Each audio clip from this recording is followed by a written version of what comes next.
As bruxas das fazendas perdidas. Nas terras remotas do interior do Rio Grande do Sul, onde os campos se estendem até o horizonte e as estradas de terra vermelha serpenteiam entre fazendas centenárias, existe uma história de que os mais velhos contam apenas em sussurros. É a história das irmãs Corvina, 3 bruxas que aterrorizaram as fazendas da região durante décadas, deixando um rastro de mistério e medo que persiste até os dias de hoje.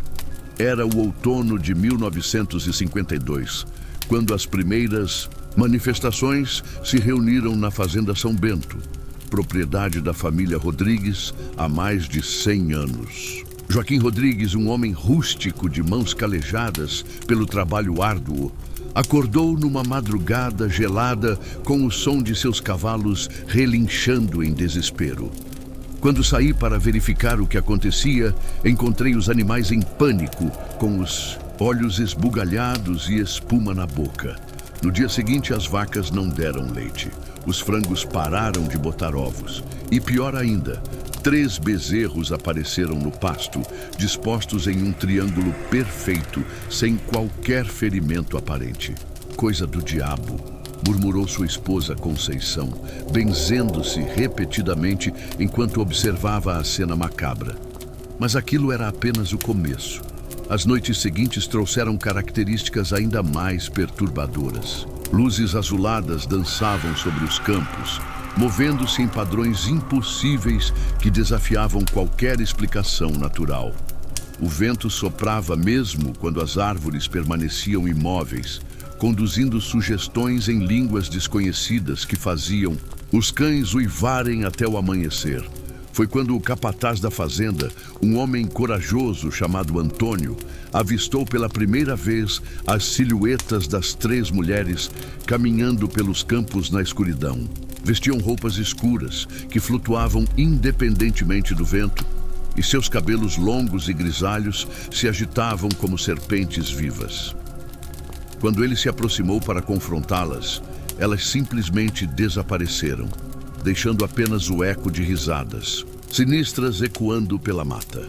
As irmãs Corvina, Morgana, Hecate e Lilith não eram bruxas comuns. Segundo os relatos fragmentados que chegaram até nós através de gerações, elas foram expulsos de suas terras natais na Europa séculos antes, acusados de práticas que iam além da simples bruxaria. Eram necromantes, capazes de comunicar-se com os mortos e manipular as forças que governam a vida e a morte. Chegaram ao Brasil no final do século XXI, estabelecendo-se numa pequena propriedade abandonada nas proximidades das grandes fazendas. Por décadas se esconderam em silêncio, apresentando-se e preparando-se para o que estava por vir.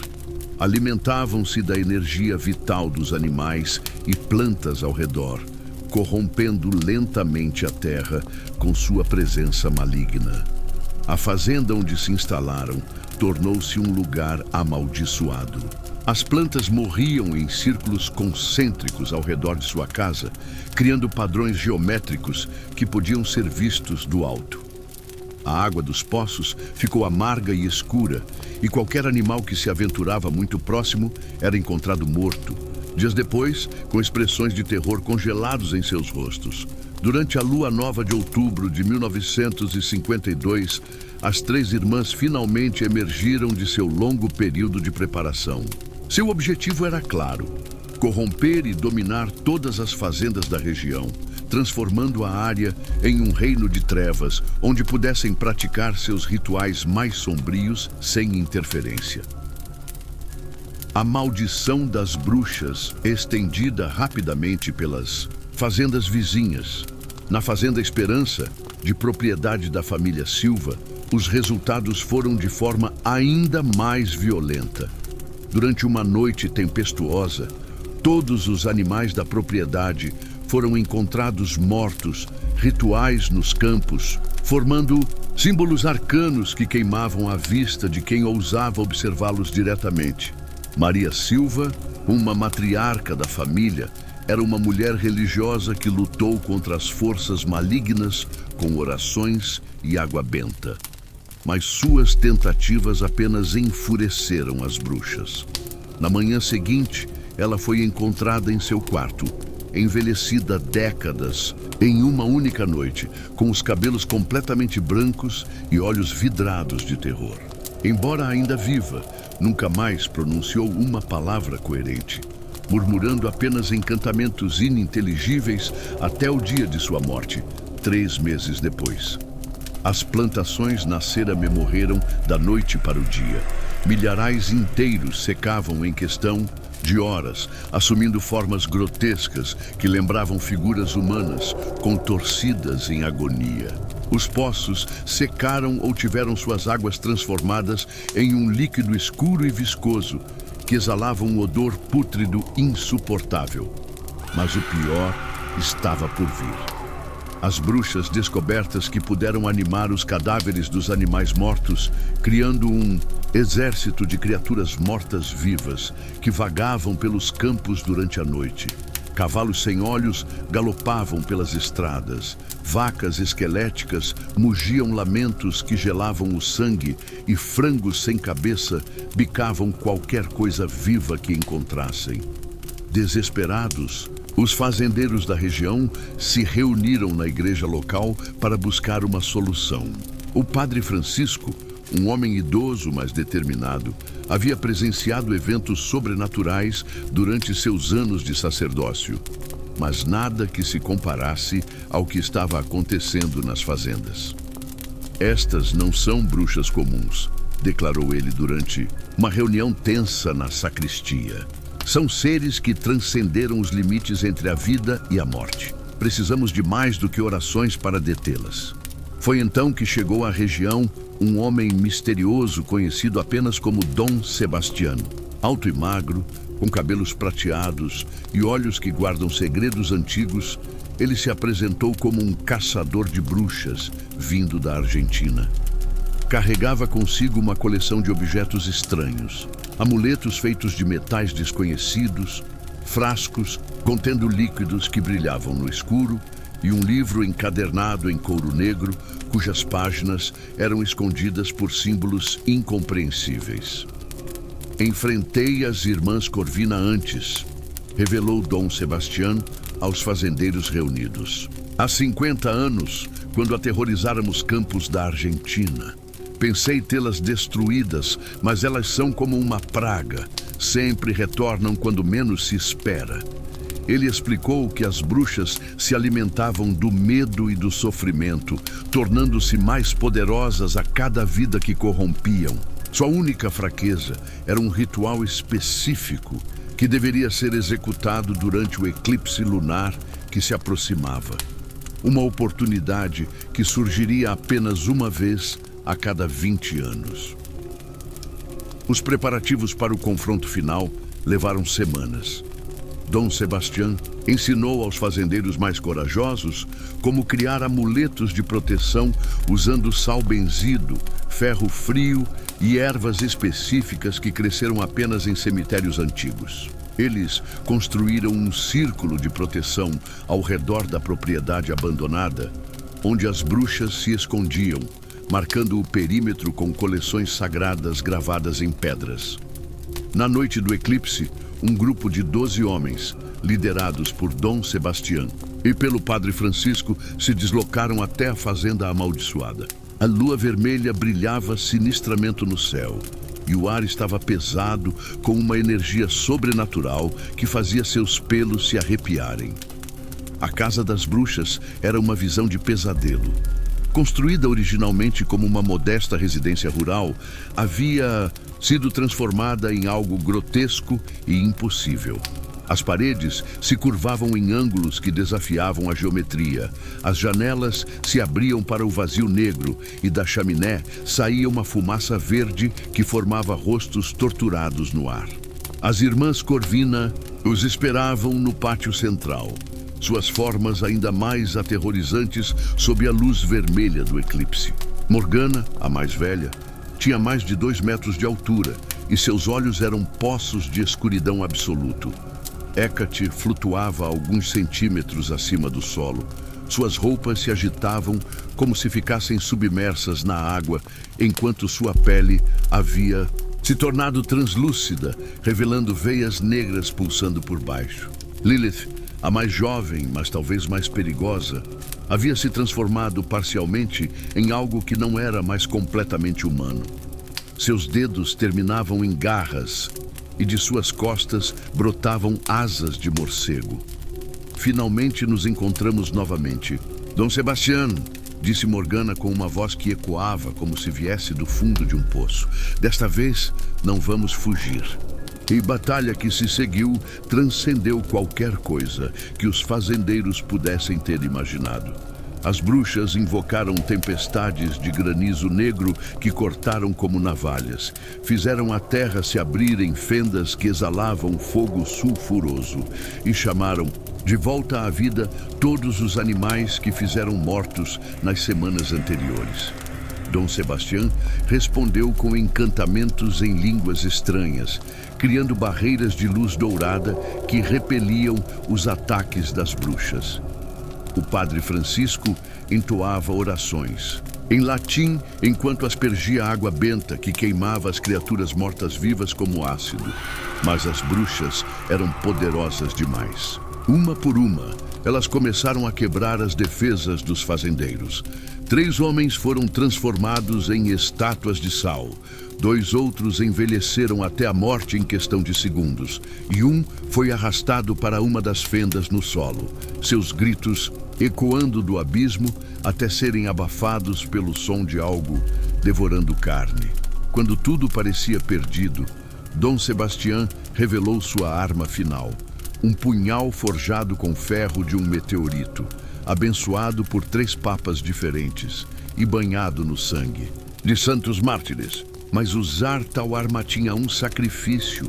Quem a empunhasse teria sua própria alma consumida no processo. Que assim seja, murmurou o caçador de bruxas, pegando o punhal com as 2 mãos. O que aconteceu naquela noite transcende a compreensão humana normal. Testemunhas sobreviventes contaram que Dom Sebastian parecia crescer em estatura enquanto empunhava o punhal sagrado, irradiando uma luz que fazia as bruxas recuarem pela primeira vez. Seus olhos se tornaram 2 chamas brancas e sua voz ecoava com o poder de 1000 orações. O ritual final durou horas. Dom Sebastian teve que enfrentar cada uma das irmãs Corvina individualmente, em combates que eram tanto físicos quanto espirituais. A cada bruxa derrotada, parte de sua própria essência era consumida pelo punhal sagrado, mas ele continuava determinado a acabar com o mal que assolava a região. Morgana foi a primeira a cair, dissolvendo-se em cinzas que foram imediatamente dispersas por um vento sobrenatural. Hecate caiu com mais ferocidade, invocando demônios das profundezas para ajudá-la. Mas Dom Sebastian os baniu um por um antes de cravá-la com o punhal sagrado. Ela desapareceu com um grito que coa todas as janelas da região. Lilith, a última e mais perigosa, reservou sua força para o confronto final. Ela se transformou em sua forma verdadeira, uma criatura alada de pesadelo com garras como espadas e olhos que queimavam como brasas. A batalha entre ela e Dom Sebastian devastou completamente a propriedade amaldiçoada, abrindo crateras no solo e incendiando uma vegetação num raio de quilômetros. Quando o sol nasceu, apenas o padre Francisco e 2 fazendeiros permaneceram vivos. Dom Sebastian estava no centro do que havia sido o pátio da Casa das Bruxas, o punhal sagrado ainda em suas mãos, mas seu corpo havia se tornado uma estátua de mármore branco. Ao seu redor, nada restou das irmãs Corvina, exceto 3 pilhas de cinzas que o vento matinal dispersou para sempre. Nos meses que se seguiram, a região começou lentamente a se recuperar. À medida que as plantações voltaram a crescer, embora certas áreas permaneçam estáveis por anos. Os animais retornaram aos campos, mas sempre evitaram a área onde ficaram a fazenda amaldiçoada. As águas dos poços gradualmente voltaram ao normal, embora algumas nunca perdessem completamente um sabor meio amargo. A estátua de Dom Sebastián foi movida para o cemitério local, onde permanece até hoje. Dizem que em noites de lua cheia, lágrimas de mármore escorrem de seus olhos, de pedra, e flores silvestres crescem espontaneamente ao redor de sua base. Muitos na região o compartilham, um santo não oficial, embora a igreja nunca tenha reconhecido oficialmente seus feitos. O padre Francisco viveu por mais 15 anos após aquela noite terrível, mas nunca mais foi o mesmo. Seus cabelos embranqueceram completamente, e ele desenvolveu o hábito de passar horas olhando para o horizonte, como se esperasse ver as bruxas retornarem. Em seus últimos anos, começou a escrever um diário detalhado dos acontecimentos, que foi descoberto após sua morte e fechar nos arquivos secretos da diocese. As fazendas da região continuaram operando, mas as famílias nunca esqueceram em que aconteceu. Gerações passaram a história futura, cada uma adicionando seus próprios detalhes e interpretações. Algumas versões falam de uma quarta bruxa que teria escapado. Outras mencionam tesouros amaldiçoados enterrados na fazenda, destruída. Mesmo décadas após o confronto final, sinais estranhos continuam a se manifestar na região. Durante tempestades particularmente violentas, alguns fazendeiros relataram 3 silhuetas femininas entre os raios. Animais ocasionais são encontrados alegremente em padrões circulares, embora sempre acordem vivos e aparentemente ilesos na manhã seguinte. A área onde foi construída a Fazenda das Bruxas nunca foi reconstruída. O terreno foi dividido entre as propriedades vizinhas, mas nenhum fazendeiro ousou plantar ou construir naquele local específico. Hoje é apenas um campo aberto, onde o vento sopra de forma estranha e onde, segundo os moradores, a temperatura sempre é alguns graus mais baixa que o normal. Veterinários da região às vezes relatam casos inexplicáveis. Cavalos que se recusam absolutamente a passar por certas estradas à noite. Vacas que produzem leite com um sabor metálico durante as luas novas. Ou frangos que botam ovos com casca completamente negra. Estes são raros, mas consistentes o suficiente para manter viva a memória das irmãs Corvina. Alguns dos descendentes das famílias foram afetadas emoções especiais ao sobrenatural. Crianças nascidas nas fazendas da região demonstram habilidades esportivas. Conseguem sentir tempestades dias antes de chegarem, sabem instintivamente quando um animal está doente ou acordam no meio da noite sabendo exatamente onde encontrar. Ovelhas perdidas. Na década de 1980, um grupo de pesquisadores paranormais da Universidade Federal do Rio Grande do Sul procurou falar das lendas e decidiu investigar uma região. Liderados pelo professor Dr. Carlos Mendoza, um especialista em folclore regional, eles passaram meses entrevistando moradores locais e coletando evidências físicas. O que surpreendeu foi as análises do solo na antiga Fazenda das Bruxas. Revelaram composições minerais impossíveis, elementos que não deveriam existir naturalmente na região. Medições eletromagnéticas detectaram anomalias consistentes que desafiaram a explicação científica. Mais perturbador ainda, fotografias tiradas na área frequentemente revelavam, após revelação, sombras e formas que não eram visíveis a olho nu durante a captura. O professor Mendoza encontrou o diário do padre Francisco nos arquivos da diocese e ficou chocado com o nível de detalhamento das especificações. Não se trata de simples folclore, escreveu em seu relatório final. Há evidências consistentes de que eventos extraordinários realmente ocorreram nesta região. A natureza exata desses eventos permanece em questão, mas sua realidade não pode ser facilmente descartada.